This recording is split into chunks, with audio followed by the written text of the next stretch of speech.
Nuestra sección de salud con el patrocinio de Dr. Hernando Vargas Uricoechea, médico internista, endocrinólogo, magíster en epidemiología, calle 16 Norte 627, teléfono 820-4382, celular 321-644-7040, Clínica Palmares, pensando en ti.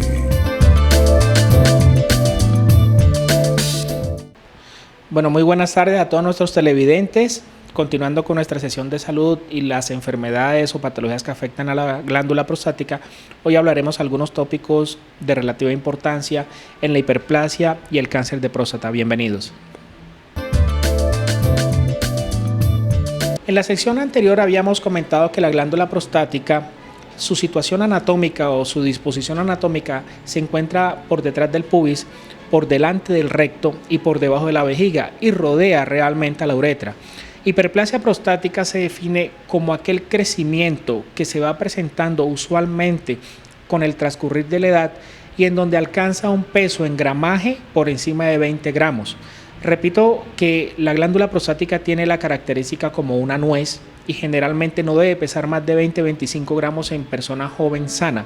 A partir de los 40-50 años, la glándula prostática empieza un crecimiento que está determinado por algunos tipos de hormonas. Entre ese tipo de hormonas aparecen los andrógenos, aparecen los estrógenos, aparece la prolactina y aparece la insulina.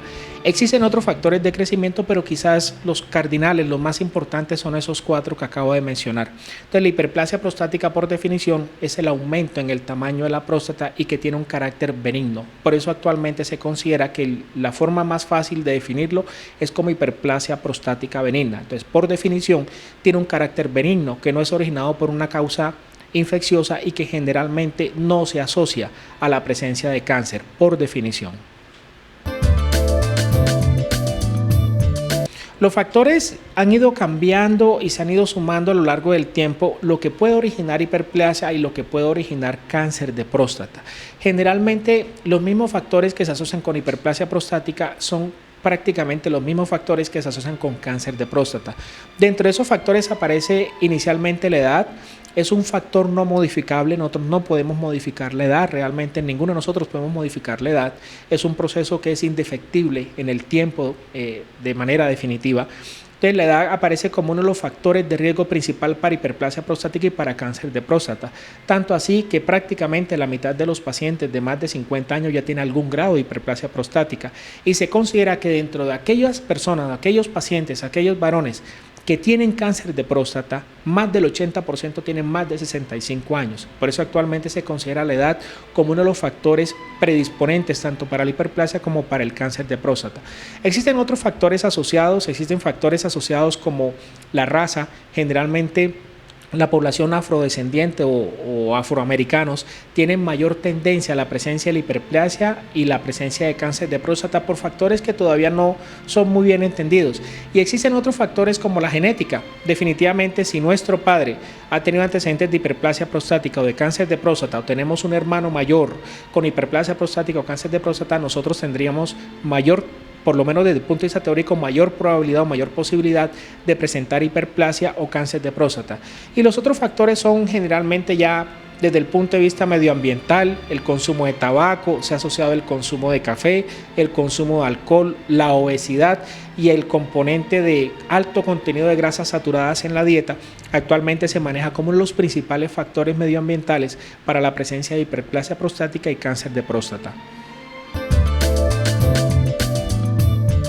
Los síntomas de la hiperplasia prostática y el cáncer de próstata generalmente son muy parecidos. No hay una clasificación exacta que permita diferenciar cuál síntoma se asocia más con cáncer de próstata o cuál con hiperplasia prostática. Generalmente van en la misma ruta o en la misma vía. Los pacientes pueden empezar a presentar un cuadro muy sugestivo de hiperplasia prostática o de cáncer de próstata cuando hay presencia de hematuria. Hematuria es la presencia de sangre en la orina, la cual puede ser tanto microscópica como macroscópica. La microscópica es la que únicamente se ve a nivel del microscopio y la macroscópica es la que el paciente puede ver cuando presenta obviamente la micción. Y generalmente se acompaña de disuria, que es la presencia de dolor, que puede tener una característica de dolor tipo ardor, y eso se llama disuria de ardor.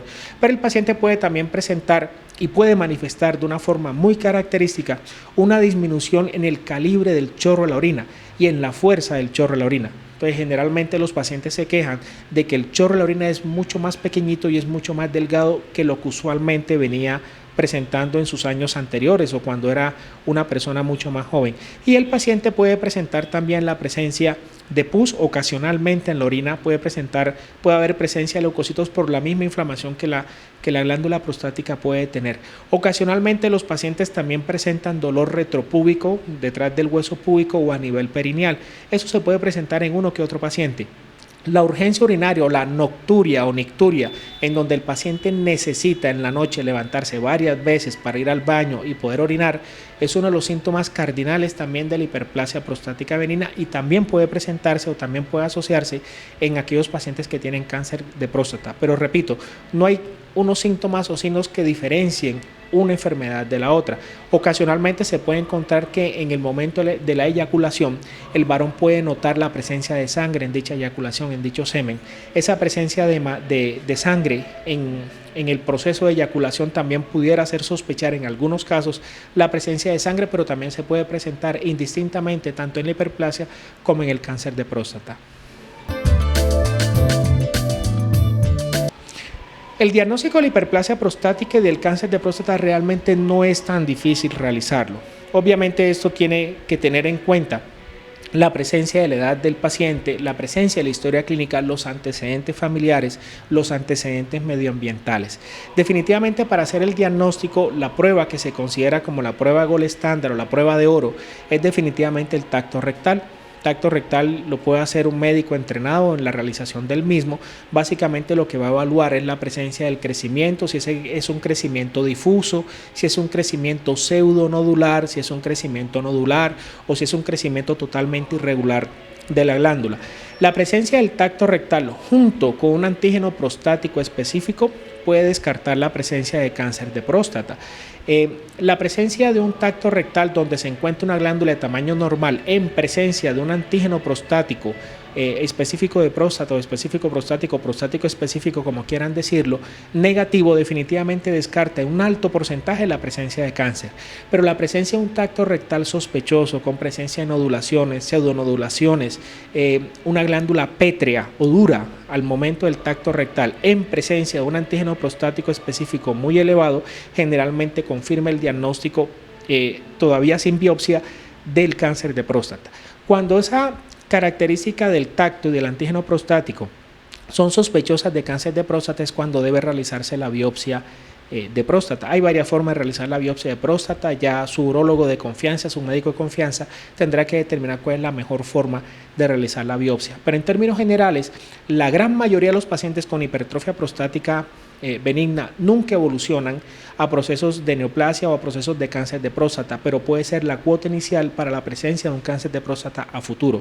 Generalmente esos pacientes que se presentan con hiperplasias prostáticas, con antígenos de próstata negativos, donde tienen síntomas muy leves, la sintomatología es muy leve y no tienen antecedentes familiares ni medioambientales, son pacientes que tienen muy bajo riesgo de presentar cáncer de próstata, pero caso contrario se presenta en aquellos pacientes que tienen próstatas de tamaño aumentado, irregulares, pétreas o duras en el momento del tacto rectal con antígenos de superficie elevado. Esos son los pacientes que mayor riesgo generalmente tienen antecedentes familiares o tienen antecedentes medioambientales que le originan un mayor riesgo que en la población que no tiene ese tipo de características. Entonces, dependiendo de una característica o la otra, es lo que permite determinar al médico tratante y al urólogo específicamente cuáles son los pacientes de más alto riesgo y qué pacientes se benefician de un procedimiento como la biopsia de próstata o la ecografía de próstata a través del recto, la biopsia transrectal o la ecografía transrectal. El tratamiento de la hiperplasia prostática benigna depende de la persona que tengamos al frente y que tenga la patología llamada hiperplasia prostática. Hay pacientes con hiperplasia prostática benigna donde el tacto rectal demuestra que es una glándula difusa, la palpación, sin nodulaciones, sin aspectos de dureza en el momento de la palpación, con antígenos prostáticos totalmente negativos, sin factores de riesgo para cáncer de próstata y cuya sintomatología es muy leve. A veces el paciente simplemente manifiesta una disminución en el calibre del chorro de la orina y eso puede que no le origine realmente ningún tipo de molestia al varón que estamos manejando, que estamos tratando en un momento específico del tiempo. Ese tipo de pacientes generalmente no requiere ningún tratamiento. La primera pregunta que se le hace al paciente o a la persona en particular es preguntarle si ese tipo de sintomatología le afecta su calidad de vida. Si la sintomatología no le afecta la calidad de vida, estamos seguros que es una hiperplasia prostática benigna, tiene un antígeno prostático totalmente negativo, tiene pocos factores que predisponen a la presencia de cáncer de próstata, son pacientes que simplemente el seguimiento en el tiempo a través del tacto rectal, el antígeno prostático específico, si se han empeorado o no los síntomas, parece ser que es la mejor tendencia y es la mejor forma de enfocar a un paciente de esa característica.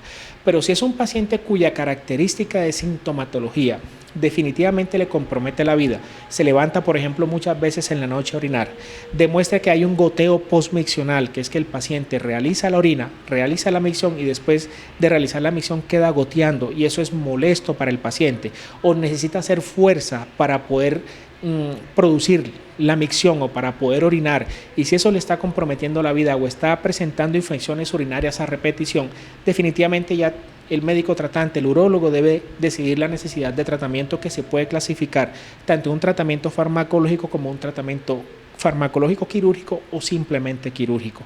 Dentro de los aspectos farmacológicos hay varios tipos de tratamiento que pueden aliviar la presión o la compresión que la próstata al crecer produce sobre la uretra. Hay medicamentos como los alfa bloqueantes, donde aparece el prazosin o prazosina, terazocin, etcétera, y que ya el médico tratante tendrá que determinar el riesgo-beneficio de utilizar ese tipo de fármacos. Generalmente esos tratamientos farmacológicos, al suspenderse, nuevamente vuelve y se presenta la sintomatología que el paciente aquejaba antes de iniciar dichos tratamientos farmacológicos. Dentro de los tratamientos quirúrgicos hay tratamientos que son mínimamente invasivos y tratamientos más radicales. Dentro de los tratamientos mínimamente invasivos hay tratamientos con microondas, tratamientos con láser, donde básicamente se hace una especie de tratamiento basado en calor y en el cual disminuye el tamaño de la glándula prostática. Eso con el fin de aliviar la obstrucción que la misma próstata está originando sobre la uretra. Y existen dentro del tratamiento quirúrgico que son un poquito más radicales, donde ya se produce una devastación de la glándula como tal y existe la resección transuretral de la próstata, que es un procedimiento relativamente sencillo con una menor tasa de complicaciones, menor tasa de infección, donde es un procedimiento en el cual el paciente a los pocos días después de realizado el mismo ya puede generalmente realizar sus labores cotidianas sin ningún problema. Y el tratamiento radical quirúrgico para la hiperplasia prostática es la prostatectomía. El inconveniente con la prostatectomía es que en dicho procedimiento quirúrgico pueden existir más complicaciones y entre las complicaciones es que el paciente puede quedar con incontinencia urinaria. Ocasionalmente el paciente puede presentar un fenómeno que se denomina eyaculación retrógrada, en donde el fenómeno de eyaculación el paciente no expulsa semen, sino que ese semen se va hacia la vejiga y eso puede producir cierto tipo de características anómalas, tanto psicológicas como físicas en el paciente que presenta la eyaculación retrógrada. Ocasionalmente el paciente puede quedar con dolor pélvico y definitivamente es el urólogo el que tendrá que determinar cuál de los procedimientos quirúrgicos es el que mejor se adapta y mejor se aplica en un paciente con hiperplasia prostática en el cual ya es necesario hacer una intervención bien sea farmacológica o bien sea quirúrgica. Cuando ya a un paciente se le ha realizado el diagnóstico de cáncer de próstata, es el urólogo y el oncólogo, los médicos tratantes, que deben determinar cuál es la tasa de efectos adversos que se pueden aceptar en un momento determinado, la necesidad de hacer quimioterapia, de hacer radioterapia cuando sea necesario, cuando bien se disponga, o el uso de tratamientos a través de medicamentos que modifican la historia natural del cáncer de próstata. Esos aspectos del manejo tiene que ser establecido, repito, a través del urólogo y del oncólogo, que tienen que establecer en un paciente determinado, dependiendo de la edad, dependiendo de qué tan activo es el paciente, dependiendo de su calidad de vida, qué riesgo se debe tomar con el tratamiento, tanto en quimioterapia cuando es necesario la radioterapia o cuando es necesario otro tipo de tratamientos farmacológicos orales. Definitivamente la historia natural del cáncer de próstata ha ido cambiando, tiene una alta tasa de de curación, tiene bajas tasas de complicaciones quirúrgicas porque definitivamente la especialidad como la urología ha evolucionado mucho en este campo y muchas veces el tratamiento quirúrgico cura el cáncer de próstata específicamente cuando ese está confinado a la glándula prostática y está en sus fases iniciales. Incluso en aquellos pacientes que ya tienen cáncer de próstata que han hecho metástasis, los tratamientos actuales también mejoran mucho la calidad de vida y prolongan la sobrevida del paciente, llevando muy buena calidad de vida. Esos aspectos del manejo deben ser determinados de antemano antes de hacer el procedimiento quirúrgico. Hay pacientes con cáncer de próstata que están confinados a la propia próstata, pero que por la edad del paciente, por la calidad de vida del paciente, que hay pacientes que están muy comprometidos tanto en la edad como en su componente físico como en su componente clínico, que muchas veces un procedimiento quirúrgico es mayor el riesgo que el beneficio que pueda brindar dicho tipo de aspecto de tratamiento quirúrgico o farmacológico. Entonces siempre tiene que individualizarse y repito, es el urólogo en compañía del oncólogo los que tienen que establecer los objetivos del tratamiento y establecer definitivamente la tasa de efectos adversos que se pueden aceptar, que pueden ser adaptables para el paciente y el beneficio a largo plazo en términos de sobrevida y en términos de calidad de vida. Bueno, muchísimas gracias a todos ustedes por la atención prestada. Espero que les haya sido de alguna utilidad para aquellos interesados en la patología o afecciones que afectan la próstata. Para la próxima semana hablaremos también de una patología muy frecuente en la población general, que es el estreñimiento crónico. Hasta la próxima y muchas gracias. Nuestra sección de salud con el patrocinio de Dr. Hernando Vargas Uricoechea, médico internista, endocrinólogo, magíster en epidemiología, calle 16 Norte 627, teléfono 820-4382, celular 321-644-7040, Clínica Palmares, pensando en ti.